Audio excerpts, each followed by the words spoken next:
첫인사 드리러 간 날. 아이, 그래, 어서 와요. 오느라 힘들지는 않았어요? 여기가 시골인데 폭설까지 내리는 바람에 길이 영 험하지? 아까 시내에 발이 묶였다고 해서 어떻게 하나 내 걱정이 많았는데 그래도 다행히 늦게라도 제설차가 와서 이렇게 도착했네. 추울 텐데 여기 앉아요. 여기가 제일 바닥이 따뜻해. 아니에요. 하나도 안 힘들었어요. 운전은 은호 씨가 했는걸요? 눈 오는데 운전하느라 은호 씨가 너무 고생이 많았죠. 아유, 말도 어쩜 이렇게 이쁘게 할까. 그래, 이름이, 은하. 이 은하 양이라고 했지요? 너는 뭐하니? 은하 씨 민망하게 소개도 안 해주고. 남편과 저는 같은 직장에서 만나 3년간의 연애 끝에 결혼을 한 사이였습니다. 어릴 때 일찍 부모님을 잃고 저에게 남편은 처음으로 가족이 되고 싶다 느낀 그런 남자였죠. 남편 역시 어릴 때 아버지를 잃고 홀어머니 아래에서 자라 저와는 어느 정도 공감대가 맞았습니다. 2살이나 어린데도 가끔은 오히려 저보다 성숙한 면도 많았고요. 그래서일까요? 저는 처음으로 어머님을 만나 뵙게 되었던 날, 남편의 어머니라는 사실만으로 너무나 정감이 가고 좋기만 했습니다. 눈이 펑펑 쌓인 시골집 마당에서 덜덜 떠는 제 손을 꼭 붙잡아 끌고 뜨끈한 아랫목에 앉혀주셨을 때는 이런 게 엄마라는 걸까? 울컥하기도 했었고요. 하지만 저는 나중에서야 제가 얼마나 순진하고 또 어리숙했는지 알게 되었는데요. 그럼 지금부터 제가 겪은 그 충격적이고 경악스러운 사건들을 천천히 말씀드려 볼게요. 먼저 제가 처음으로 어머니께 인사를 드리러 갔던 바로 그날의 일부터요. 네, 우리 은호에게 이야기는 많이 들었어요. 회사에 아주 참하고 예쁜 아가씨가 있는데 많이 챙겨주고 착하고 친절하다고 우리 은호가 그렇게 칭찬을 많이 했어요. 그런데 은호야, 우리 새아가라고 불러도 되지요? 아무튼 우리 새아가가 이렇게 예쁘면 넌 더 자세히 말을 해줬어야지. 어쩜 이렇게 듣던 것보다 더 이쁠까? 피부도 맑고 이목구비도 시원하고 아주 얼굴에 귀태가 흘러. 어디 가서 인상 좋다는 소리 많이 듣지요? 전 보러 가면 관상 좋다는 이야기도 많이 하고. 어디서 특별히 인상이 나쁘다는 이야기는 듣지 않은 것 같긴 해요. 제가 아직 점은 한 번도 본 적이 없어서 잘 모르겠고요. 아유, 그건 아주 잘했네, 그래. 점도 진짜 무당한테 가서 봐야지. 허주 쓰인 사람한테 가면 아주 큰일 나거든. 네, 아주 용하고 신령한 무당 하나 아는데, 어떻게, 한번 같이 가볼래요? 아니다. 그럴 게 아니라, 여기 생년월일 한번 적어봐요. 어? 이제 우리 집안 사람 될 건데 우리 은호랑 궁합도 보고 사주도 보게. 엄마, 은하 씨 사정 이야기 했잖아요. 그런 걸 왜 물어봐요? 그리고 엄마, 제발 그런 미신 좀 믿지 말라니까. 그 맞지도 않은 점 본다고 대체 얼마를 가져다 줬는데. 엄마, 또 무당집 다니는 거 형이 알면 아주 난리 나요. 이번에도 나 엄마 집 다녀온다니까 형이 얼마나 신신당부했는데. 엄마 또 점 보러 다니시면 말리라면서. 아, 부모님이 누군지 모르는 것도 아니고 어릴 때 돌아가셨다며.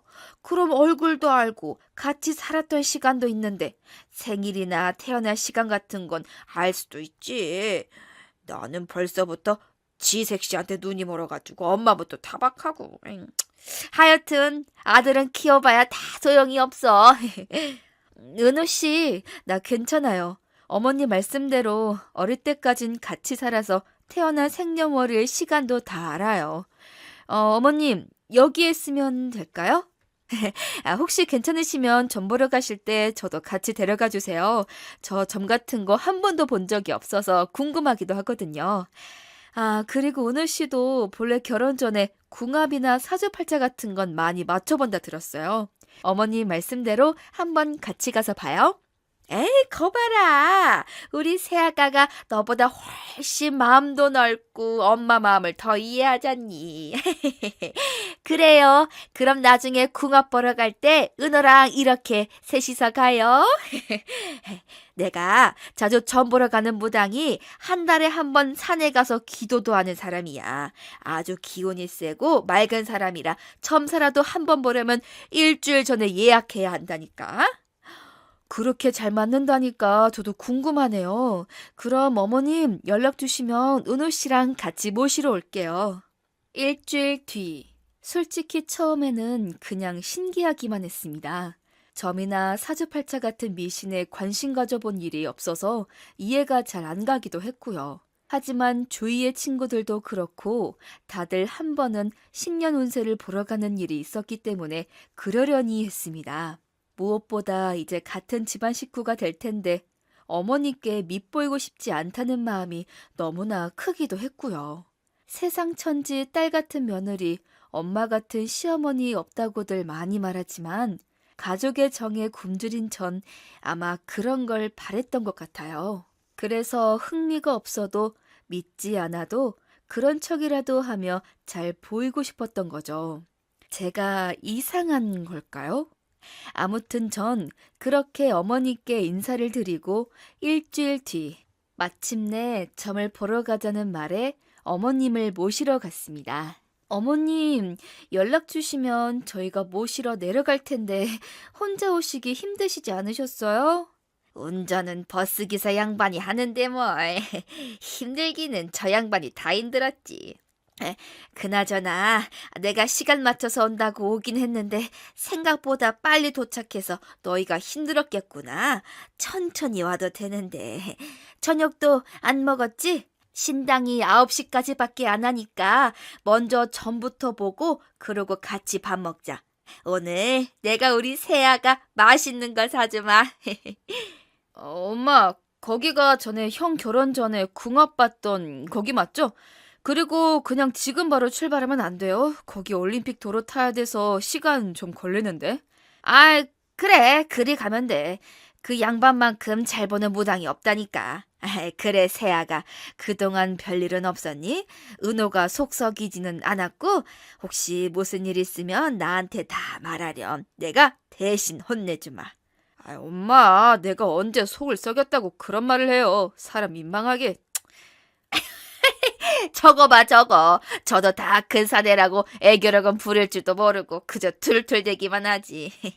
새아가, 너는 꼭 딸 하나는 낳거라. 내가 남자만 둘을 키워보니 그렇게 적적할 데가 없어. 곰살다운 맛도 없고 애교도 없고 아기자기한 맛도 없지. 아유, 먹성은 또 좀 좋은지 아니? 아기 때 젖 먹이고 돌아서면 배고프다고 울고 또 먹이고 돌아서면 배고프다 울고. 힘만 들지 영 보람이 없단다. 그래도 딴의 지도 사내라고 힘도 세고 험하고 힘든 일을 마다하지는 않는단다. 거짓말하거나 배신하거나 그런 짓도 안 할 거야. 내 아들이지만 참 잘나게 잘 컸지. 그런 점은 믿고 살아도 돼. 네, 어머님. 은호 씨 좋은 사람인 거 저도 잘 알아요. 어머님만 봐도 벌써 보이는걸요? 이렇게 훌륭하신 어머님 밑에서 나쁘게 잘할 수가 없지요. 아, 그리고 어머님, 저도 은호 씨도 너무너무 좋지만 어머님도 존경스럽고 또 너무너무 좋아요. 에휴, 제가 조실부모하고 늘 가족의 정에 굶주렸는데 어머님이 이렇게 새아가 하고 불러주실 때마다 얼마나 마음이 따뜻하고 행복한지 몰라요. 저 앞으로 잘할게요. 부모 없다 차별하지 않고 가족으로 받아주셔서 진심으로 감사드려요. 신당으로 가는 차 안에서 저는 어머님과 참 많은 이야기를 나누었습니다.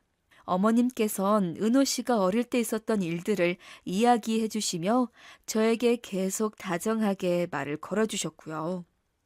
하지만 10길 물속은 알아도 한 길 사람 속은 모른다고 하죠. 이렇게 다정하고 착하신 어머님께서 어떻게 변하실지 저는 미처 몰랐습니다. 그리고 그 이유가 얼마나 경악스럽고 끔찍한 것인지도요. 아, 그래. 이제 둘째가 장가를 가는구먼. 그럼 응당 궁합을 보고 사주를 맞춰야지. 어디, 생년월일씨가 이거라고? 어디 보자, 어디 보자. 아이고, 신령님이 뭐라고 하시나요? 어디 한번 시원하게 말씀 좀 해주세요. 조실부모했구먼. 아유, 세상에 용하기도 해라. 네, 맞아요. 새아가가 어렸을 때 돌아가셨답니다. 본래 부모 복은 없는 사주였어. 부모가 살아있어도 덕은 못 보는 팔자야. 가족 간의 정에 굶주려 늘 외롭고 그래서 빨리 결혼도 하고 싶었구먼. 그렇지? 아, 네. 결혼을 사실 좀 빨리 하고 싶었던 것 같아요. 그런데 이제 마음에 차는 사람도 없고 일하느라 시기를 조금 놓쳤고요. 33이면 그리 늦은 나이는 아니야. 하지만 20대엔 결혼수가 없어서 인연을 만나지도 못했지. 이거 일복은 타고났네. 지금 하는 일 그거 계속하면 되겠어. 팔자가 원래 그래. 자기 팔 자기가 흔들어서 벌어먹고 살아야 하는 그런 팔자야. 그러니까 결혼한다고 일 그만두지 말고 회사는 계속 다녀. 요즘은 여자도 다 일하는 세상이기도 하고 일하는 게 본인한테도 복이 되고 좋아. 네. 그렇군요. 감사합니다. 다음은 궁합인데. 어디 보자. 이건. 아유, 신령님, 왜 그러시나요? 혹시 궁합이 많이 안 좋은가요? 아니야. 그런 건 아니고. 뭐, 궁합은 그냥, 쏘쏘 평범해. 무난하게 살겠어. 여자가 기가 좀 세기는 한데 남자가 그걸 유하게 감싸주는 배포가 있어. 둘이 이끌어주고 밀어주며 잘 살면 돼. 순간 뭔지 모를 긴장감이 감돌았지만 저는 대수롭지 않게 여겼습니다. 어차피 무당이나 점사를 믿지 않기도 했고 사주나 궁합도 나쁘지 않다고 하니 별일이나 있겠나 싶었던 거죠. 하지만 어머님께선 뭔가 낌새를 눈치채셨는지 무당에게서 시선을 떼지 못하고 계셨습니다. 혹시 따로 더 보실 점사가 있으신가 하며 저는 은호 씨의 옆구리를 찔러 자리에서 일어났습니다. 어머님, 저희 먼저 나가 있을까요? 어? 그래. 그렇게 해주련? 내가 기도 부탁드린 게 있어서 그게 다른 사람들이 같이 들으면 부정 타거든. 은호랑 먼저 나가서 잠깐 기다리고 있어. 요 앞에 자판기 있으니까 거기서 커피라도 한잔하고, 알았지? 저는 그렇겠다 말씀드리고 은호 씨와 함께 곧바로 신당을 빠져나왔습니다. 바깥 공기가 상쾌하고 시원해서 어쩐지 조금 찜찜한 기분도 한결 가벼워졌죠. 어머니 말씀대로 자판기가 있어서 은호 씨와 커피를 한 잔씩 빼마시며 잠시 근처를 산책하기도 했습니다. 그런데 그렇게 밖에서 시간을 보내기를 벌써 1시간째. 어머님은 도통 신당에서 나올 기미가 보이지를 않았습니다. 엄마가 좀 늦으시네. 미안해. 피곤하지? 일 끝나자마자 정신없이 터미널까지 가고 또 여기까지 와서 이러고. 엄마가 이런 걸 좀 좋아해. 어릴 때 아빠가 익사사고로 돌아가셨는데 그때 지나가던 무당이 물 조심하라고 그랬다나? 엄마도 그때는 그걸 대수롭지 않게 여겼는데 하필 그날 아빠가 돌아가신 거야. 그때부터였다고 하더라고. 엄마가 신당 찾아다니며 점사 보고 기도 드리고 돌아다니신 게. 형은 엄마 신당 다니는 것 때문에 한번 크게 다퉈서 요즘은 얼굴도 안 비치는데 솔직히 난 조금 이해가 가긴 해서 너무 지나친 정도 아니면 이해하려고 해. 당신도 믿어달라는 건 아니고 그냥 본래 저런 분이시구나 하고 넘겨줬으면 해서. 아니야, 그럴 수도 있지. 나는 점사나 무당이 미신이라고 생각해서 믿지 않지만 다른 사람들은 또 다르니까. 그러니까 너무 걱정하지 마. 심각하게 받아들이거나 그러진 않으니까. 저기 나오시네. 이제 끝났나 봐. 엄마, 여기요. 여기. 아니, 대체 무슨 이야기를 그렇게 오래 해요? 왜 뭐 기도 드린 거 부정이라도 탔대요? 부적 쓰라고 그래? 얘는 그런 거 아니야. 그래, 너 그 정성 들이던 거 그거 이번에 초 바꿔서 태워야 한다고 그래서 그거 기도 드리고 이것저것 하느라 늦었어. 세아가 많이 기다렸지? 은호가 커피는 사줬니? 너는 세아가 구두 신어서 발도 아플 텐데 이 추운 날 밖에서 이러고 섰어. 차에 태워서 히터라도 따뜻하게 틀어주지 않고. 아유, 엄마 아파. 엄마 손 맵다니까요. 등 좀 그만 때려요. 손자국 나겠어. 자, 그만하고 이제 식사하러 가요. 엄마가 맛있는 거 사준다고 했으니까 허리띠 풀고 먹어야겠네. 1년 2개월 후, 신혼 2개월 차. 궁합을 본 뒤 저와 은호 씨는 곧바로 결혼 준비를 시작했습니다. 양가를 통들어도 어른이라곤 어머님 한 분뿐이라 많은 것들을 생략하고 간소하게 진행하게 되었고요. 어머님께선 혹시 제가 서운하지는 않은지 자주 전화해서 저를 챙겨주셨습니다. 그리고 텅 비어있게 될 저의 혼주석까지 신경 써 저의 혼주석엔 어머님께서, 은호 씨의 혼주석엔 아주버님과 형님이 자리할 수 있도록 배려해 주셨습니다. 세아가 너무 슬퍼하거나 외로워하지 마렴. 시부모도 부모고 시어머니도 어머니니 내가 너의 자리를 채운다고 누가 흉을 보겠니? 어머님, 정말 감사드려요. 저는 어머니께서 이렇게까지 신경 써주실지 몰랐어요. 사실 고모에게 이야기를 해볼까도 했는데 고모께서 절 안 좋아하시거든요. 어려서부터 팔자가 드세서 제 부모 잡아먹었다고. 그래서 저 어릴 때 고아원 보내고 연락도 절 안 받아주셔서. 아유, 원 별소리를 다 듣겠구나. 나도 신당 다니고 기도도 드린다지만 아이 팔자가 세다고 부모가 죽는다니. 아휴, 말도 안 되는 소리. 너는 그런 말일랑 믿지 마렴. 정말이지 그때 어머님께 얼마나 감사드렸는지 모릅니다. 대화를 하는 내내 울컥해서 결국 눈물을 참지 못하고 펑펑 울기도 했고요. 사실 제가 조실부모했다는 이유로 저를 불길하게 여기는 사람도 많았습니다. 특히 나이 드신 분들이 그런 경우가 많았는데 어머님께서 저렇게 말씀을 해주시니 가슴에 묵은 오랜 체증이 내려가는 것 같았죠. 아무튼 그런 어머니의 따뜻한 마음과 배려 덕에 저는 은호 씨와 무사히 결혼을 할 수 있었습니다. 정말 친한 친구, 친지들만이 결혼식에 참석했고 모두가 우리의 결혼을 축복해 주었습니다. 그리고 은호 씨와 제가 결혼하며 새로운 변화도 있었는데요. 그건 바로 어머님을 모시고 함께 살게 된 것이었습니다. 어머님께서 이제 나이가 있으시기도 하고 본래 살던 곳은 너무 시골이라 병원에 가기도 불편하셨다고 하더라고요. 친구들은 그 말을 듣고 뜨악했지만 저는 상관없었습니다. 제 삶이 끔찍한 악몽들로 변하기 전까지는 분명히 그랬습니다. 세상에, 이게 뭐야? 아유, 세아가, 이게 무슨 소리냐? 이게 무슨 일이야? 어머님, 죄송해요. 많이 놀라셨죠? 갑자기 식칼에 칼자루가 쑥 빠지는 바람에, 세상에, 이게 어떻게 이렇게 빠진 걸까요? 불량품이었나? 아유, 여보나, 이게 대체 무슨 일이니 그래? 이거 다들 좋다고 해서 명장한테 주문한 그 식칼이지 않니? 네, 그건데 아무래도 만드는 중에 실수가 있었나 봐요. 아유, 원숭이도 나무에서 떨어진다더니 살다 명장칼이 이런 건 처음 보는구나. 어디 다친 곳은 없고? 손 다치지 않았어?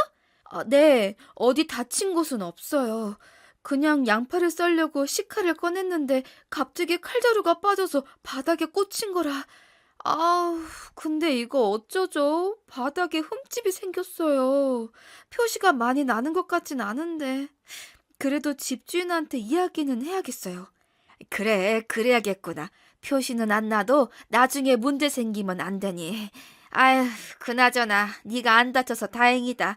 칼은 내가 주문한 곳에 전화해서 새 것으로 바꿔달라고 하마. 아니에요, 어머님. 제가 직접 연락해 볼게요. 저희 쪽 잘못 아니라는 거 이야기하려면 이것저것 사진도 보내고 해야 해서 어머님 번거로우시잖아요. 얘는 뭐 그런 일이 수고스럽다고. 괜찮다. 어차피 내가 주문했던 칼이니까 내가 직접 이야기하는 게 맞아. 그 칼자루랑 같이 잘 싸서 식탁 위에 올려두렴. 저는 솔직히 그 칼이 몹시 불길했어요.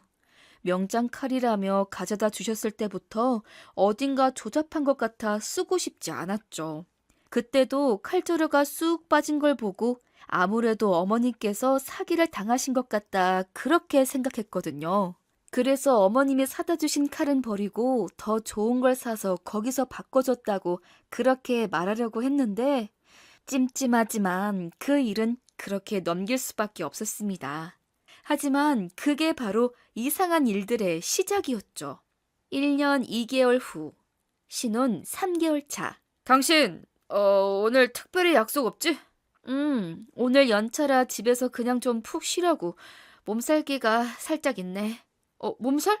괜찮아? 약은 먹었어? 상비약 꺼내서 먹었어. 별거 아니니까 신경 쓰지 마. 약 먹었으니까 금방 나을 거야. 아, 그래. 다행이다. 아, 근데 그럼 이걸 어쩐다? 왜? 무슨 일 있어? 어제 엄마랑 나갔다 왔잖아. 근데 차를 끌고 갔다 왔는데 근처에 고양이 먹이 주는 아주머니가 계셨거든. 근데 나중에 차 타고 다시 집에 돌아오는데 엄마가 차에서 고양이 소리가 난다는 거야. 뭐? 고양이가 차 밑에 들어간 거 아니야? 몰라. 난 못 들었는데 엄마가 그러시네. 솔직히 나보단 엄마가 귀가 더 밝거든. 옛날부터 난 전혀 몰랐는데 엄마가 형 온 것 같다고 나가면 진짜 와 있었고. 아무튼 그래서 내가 저녁에 엄마랑 차 아래 살펴보고 먹이도 두고 해봤는데 먹이는 조금 사라졌거든? 엄마가 고양이 소리가 계속 차에서 들린대. 그래서 아무래도 정비소에 가서 차 밑을 한번 봐야 할 것 같아서. 그래서 물어봤구나. 그거야 뭐 내가 심하게 아픈 것도 아니니까 갈 수는 있는데. 근데 그러고 차 몰고 가다가 고양이가 떨어지거나 그러면 어떡해. 그냥 하루 이틀 더 지켜보는 게 낫지 않을까? 근처에 먹이 계속 두면 나올 수도 있잖아. 그렇긴 하지. 근데 당신도 알다시피 내일 내가 지방으로 출장 가잖아. 여기저기 좀 돌아야 해서 차를 가져가야 하는데 오늘 중으로 해결해야 할 것 같아. 그래? 그래. 그럼 알았어. 나 지금은 일단 약 먹어서 졸릴 수도 있으니까 한숨 자고 일어나서 정비소 다녀올게. 차 키만 화장대 위에 올려둬. 아래에 고양이가 있을지도 모를 차를 운전해야 한다는 사실이 끔찍했지만 별 도리가 없었습니다. 어머님께서 몇 번이나 소리를 들으셨다고 하고 남편이 고양이 먹이가 사라진 것도 확인했다고 했으니까요. 저는 남편을 출근시키고 난 뒤 약에 취해 깊게 잠이 들었습니다. 그리고 오후 느지막이 일어나 남편의 부탁대로 차에 올라 정비소를 향해 달렸습니다. 고양이 소리는 안 들리는데 무서우면 오히려 야옹야옹하고 울어야 하는 거 아닌가? 아니다. 오히려 너무 무서워서 소리도 못 내나? 그나저나 오늘따라 차가 왜 이러지? 뭔가 느낌이 묘하네. 고양이 때문에 내가 너무 긴장해서 그런가? 이상하게 오늘따라 핸들도 무겁고 차가 소음이 심한 것 같네. 저는 속도를 늦추고 조금 더 느긋하게 운전을 하기 시작했습니다. 차 밑에 있을지 모르는 고양이에 오늘따라 이상한 차까지 신경을 긁는 듯한 불길함이 자꾸만 느껴졌죠. 그리고 속도를 늦추고 얼마 지나지 않아 저는 제 불길함의 이유를 기어코 알게 되고 말았습니다. 이거 왜 이래? 브레이크! 브레이크!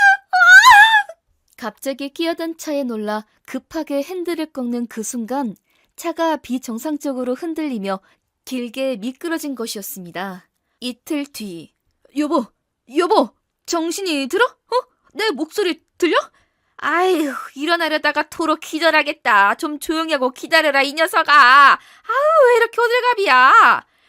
엄만 무슨 말을 그렇게 해요. 이 사람이 교통사고로 하루나 못 일어났는데. 다행히 크게 다치지 않았다잖니. 그냥 팔에 살짝 금 가고 충격으로 기절한 거라고. 아주 그냥 아유, 너 목소리가 너무 커서 관뚜껑 닫은 사람도 놀라 일어나겠다. 병실에 너 혼자만 있는 거 아니야. 호들갑 좀 그만 떨어. 눈을 뜨자마자 보인 것은 사색이 된 남편과 그런 남편에게 잔소리 중인 어머님이었습니다. 남편의 얼굴은 하루 사이에 홀쭉했고 어머님은 그래도 꽤 침착해 보이셨지요.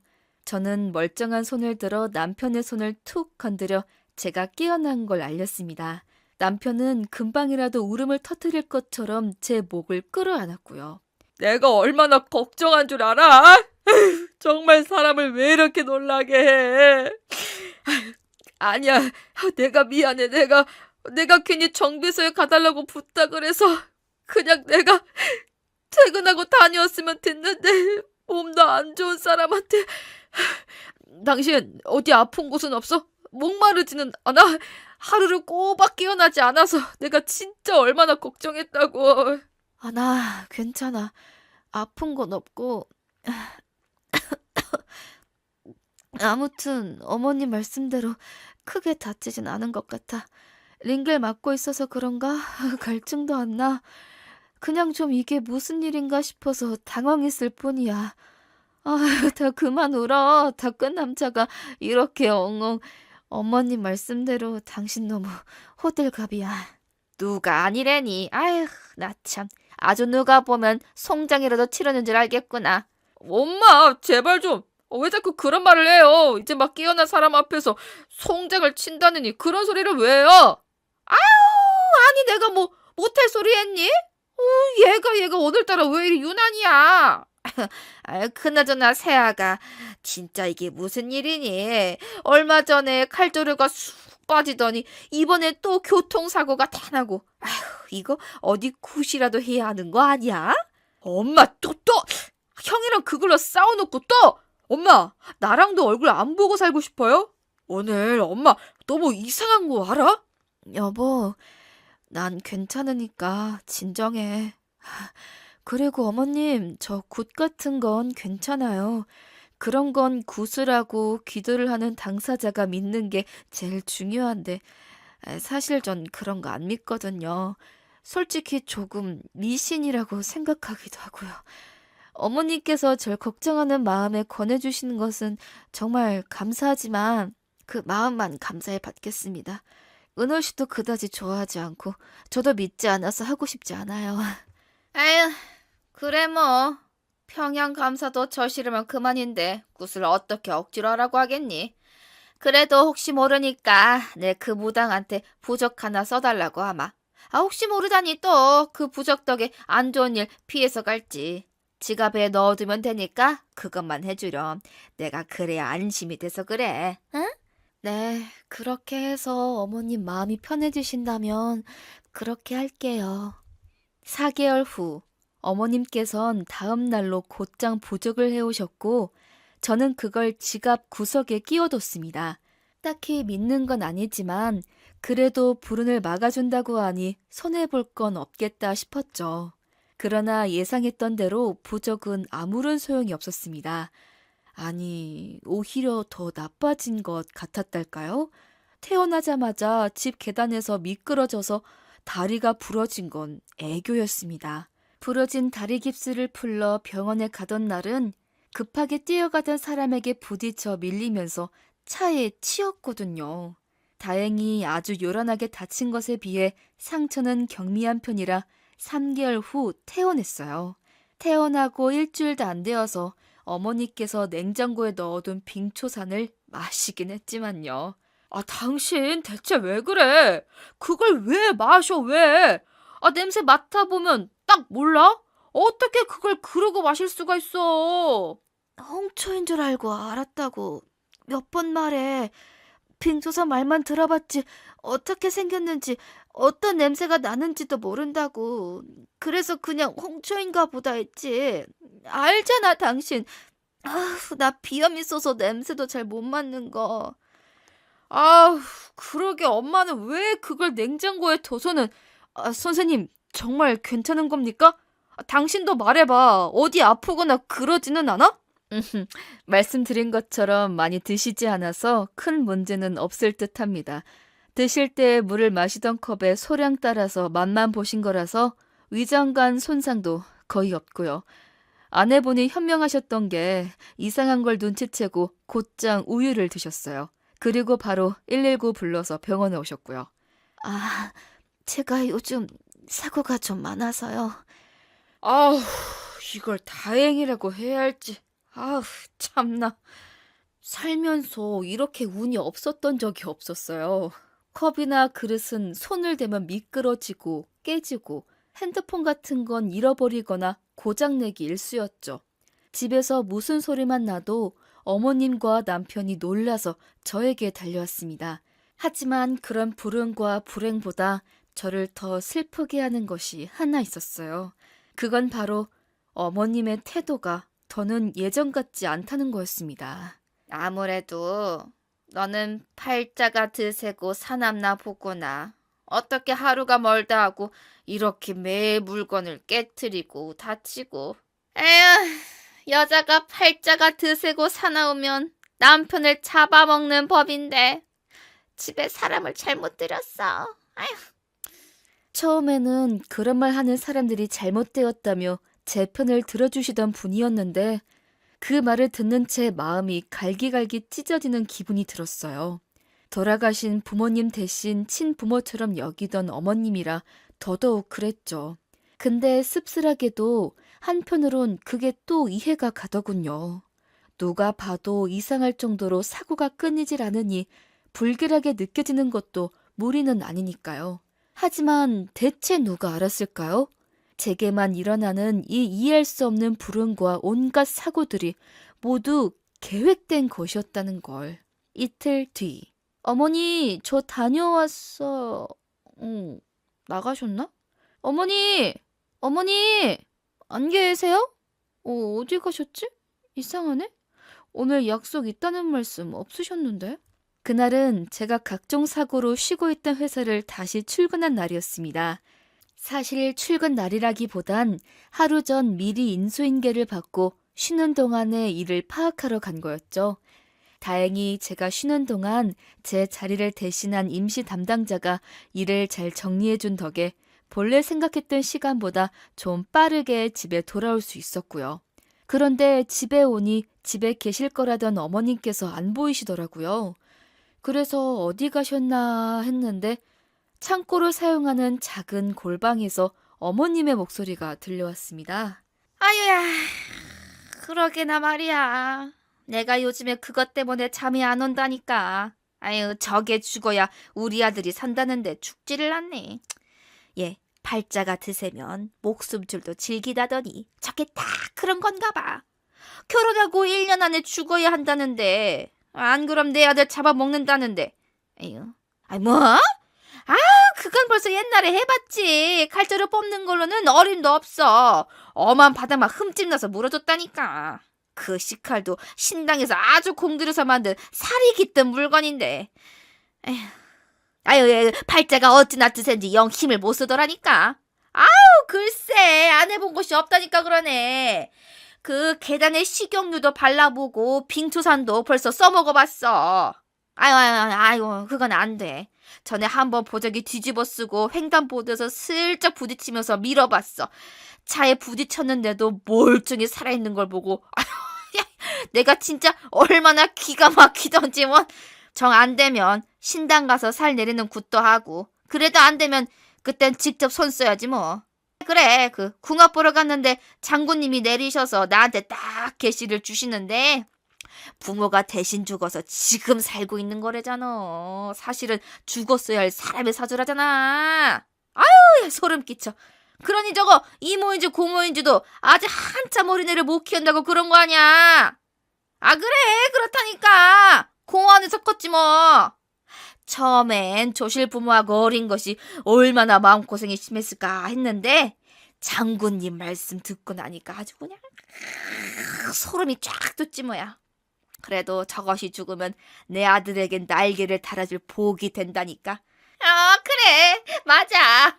팔자 사나운 것들이 독해서 돈도 잘 모은다고. 저것도 통장에 돈 꽤나 모았더라고. 어머님, 지금, 지금, 지금 그거 무슨 말씀이세요? 아유, 얘! 왔으면 왔다고 귀척을 내야지. 어쩜 그렇게 너는 사람을 놀래키고 그러니? 아유, 지금 말씀하시는 그거 제 이야기 맞죠? 네? 빙초산, 계단, 교통사고, 그거 전부 제 이야기잖아요. 이건 또 무슨 소리야? 얘, 너 지금 무슨 이야기 하니? 방금 누구랑 통화하고 계셨잖아요. 팔자 사나운 것들이 독해서 돈도 잘 모은다고, 아들 잡아먹는다고 대화하지 않으셨어요? 아유, 얘, 그게 다 무슨 소리니? 나는 그냥 여기 창고에서 물건 찾고 있었는데.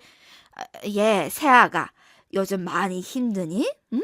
오늘 회사 출근했다더니 피곤해서 꿈꾼 건 아냐? 시치미 떼지 마세요. 핸드폰 보면 통화 내역 있을 거잖아요. 이리 줘보세요. 보여주시라고요. 얘가 왜 이러니? 이거나. 여보, 엄마, 여기서 뭐해? 은호야. 새아가가 아무래도 정신을 놨나 보다. 글쎄, 난 여기 정리하고 있었는데 갑자기 내가 누구랑 무슨 대화를 했다면서 그러면서 막 달려들지 뭐냐? 네? 그럴 리가. 여보, 엄마 말이 사실이야? 아니, 전부 거짓말이야. 난 분명히 들었어. 내가 팔자가 세서 남편 잡아먹을 거라고. 그래서 죽이려고 계단에 식용유도 발라보고 횡단보도에서 밀쳐도 봤다고 통화하셨어. 팔자가 센 물건이라 돈은 많이 모았더라고. 그래서 내가 죽으면 당신 날개가 된다시더라? 당신 알지? 내가 어머님 얼마나 따랐는지. 근데 내가 그걸 듣고 어떻게 제정신일 수 있겠어. 그래서 직접 내 눈으로 통화 내역 확인하려고 핸드폰 달라고 했을 뿐이야. 어머님은 아니라고 하시면서도 뭐가 찔리는지 핸드폰을 안 주려고 하신 거고. 세상에, 은호야, 안 되겠다.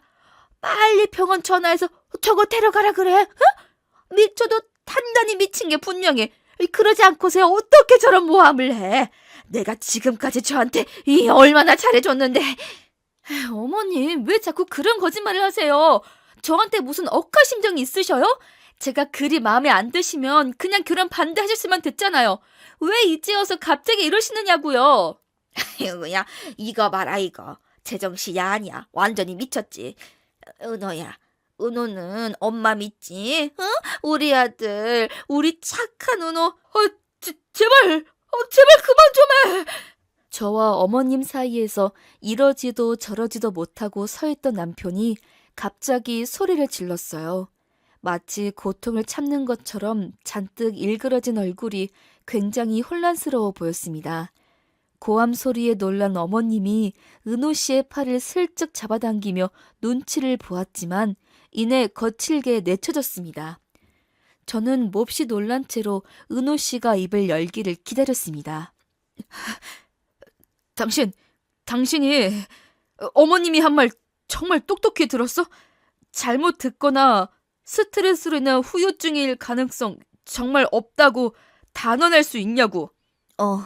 증거도 가지고 있어. 사실 어머님 대화하시는 거 듣고 중간부터 녹음했어. 제대로 됐는지는 모르겠지만 어쨌든 최소 3분 정도는 녹음하고 있었어. 이래줘. 듣고 이야기할 테니까. 저는 남편에게 핸드폰을 건넸습니다. 남편은 제 핸드폰에서 녹음 파일을 찾아 귀에 대고 듣더니 이내 이어폰을 꽂고 소리를 높였습니다. 거리가 아주 가깝지도 않았고 어머님 목소리도 큰 편은 아니어서 잡음과 주변 소리에 묻혀 아마 제대로 들리지 않았던 듯 했어요. 하지만 남편은 몇 번이고 반복해 녹음을 들었고 조용히 핸드폰을 제게 건넸습니다. 그리고 어머님을 향해 고개를 돌렸고요. 엄마, 형이 엄마한테 연 끊자고 말했을 때 엄마가 뭐라고 했는지 기억나요? 엄마가 잘못했다고, 다시는 미신 안 믿는다고, 그리고 신당에도 가지 않겠다고 약속했어요. 사실 형이나 나나 엄마 마음만 편하다면 무당 찾아가는 거, 부적 쓰는 거 신경 안 써요. 근데 왜 형이 그때 연을 끊자는 소리까지 했는지 엄마는 이해가 안 돼요?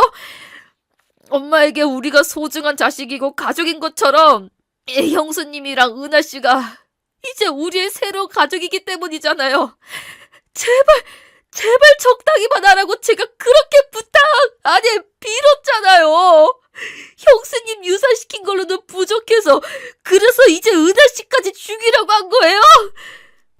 아니, 나는 그때 유산시키려고 한 게 아니라 그냥 심부름을 시켰는데 걔가 거짓말하지 마세요.